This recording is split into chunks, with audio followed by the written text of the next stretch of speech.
районам города. Город Запорожье, карта, административные районы, социальное жилье. Снижение на 0,24% видим за месяц. И бросается в глаза, что наименьше всего, кстати, вообще не подешевела недвижимость, Коммунарский район видим, да. А наибольше подешевело, да, это у нас Заводской район. Ну, неудивительно, Заводской район, в общем-то, он и называется Заводской в силу того, что там достаточно большая промышленная зона, на карте даже видно, вот, в которую, так сказать, вкраплены островки квартир, в которых живут люди.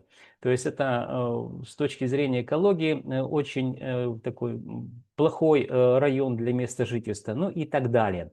Кто в Запорожье живет, лучше меня знает это. Итак, друзья, переходим к следующему слайду, где мы поговорим, что же произошло с недвижимостью на протяжении 4 года, там 9 месяцев уже, да, скоро будет, или больше даже, наверное. То есть, как себя вела недвижимость на примере класс социальное жилье, самый большой класс на рынке недвижимости, который эксплуатируется в Украине, Запорожье не исключение. Итак, мы видим, что поквартальные исследования, война началась у нас 2022 год, 24 февраля, а здесь у нас первый квартал, то есть это у нас март 2022 года, $519 стоимость квадратного метра. И на протяжении всех этих 4 с лишним лет войны мы видим, друзья, как медленно, уверенно недвижимость снижалась в своей стоимости.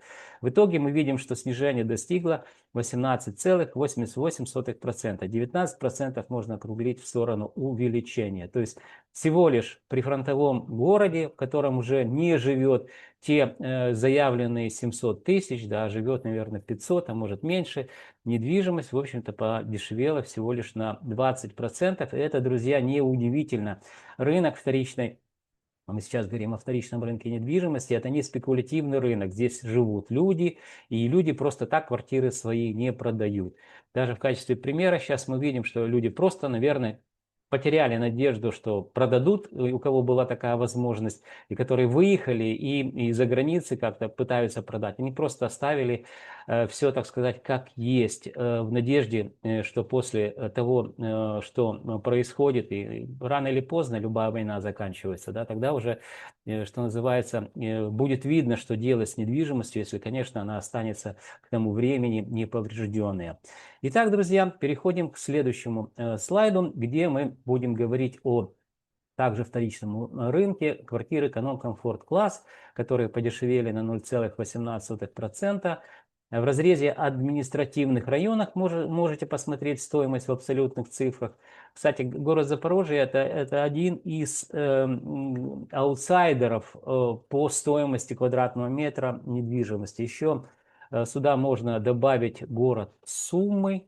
И, пожалуй, все. Пожалуй, все, что мы можем вот видеть в такой стоимости. Также можете посмотреть снижение за месяц в процентном соотношении. А следующий слайд посвящен первичному рынку, где мы видим, что стоимость также снизилась на 0,27%. Друзья, мне кто-то писал, что по первичному рынку вот $374. Ну, во-первых, я это все перевожу в доллары. Первичный рынок – это инвестиционные всякие контрактные договора, ценные бумаги, там все оформляется в гривне, естественно, и люди передают в кассу застройщика гривну.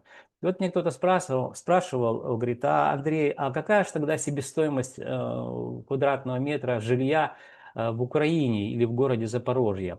Тут надо различать Украина и Запорожье, это, ну, как бы вы понимаете, да, что Украина большая, много областных городов-центров, по-разному ведет себя недвижимость, а вот город Запорожье, здесь ни о какой рыночной стоимости нельзя говорить, о себестоимости говорить тоже нет смысла, хотя все что-то, ну, любой товар, да, вещь стоит чего-то, квадратный метр, являясь товаром, также чего-то стоит. Но, друзья, в прифронтовом городе, где перестают продаваться уже жилье, которое эксплуатируется, надеяться на то, что будет купленный недостроенный, там сказать, проект, когда-то, а возможно он вообще никогда не достроится, а возможно он будет разрушен.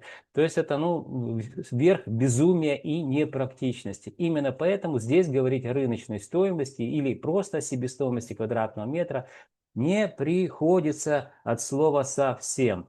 Но так или иначе, я эти цифры фиксирую и доношу до вашего сведения. Дальше первичный рынок комфорт бизнес-класс подешевел на 0,15%. По административным районам можете посмотреть, где строились квартиры подобных классов. И также стоимость снижается, видим, в процентном соотношении тоже в каждом районе административном по-разному.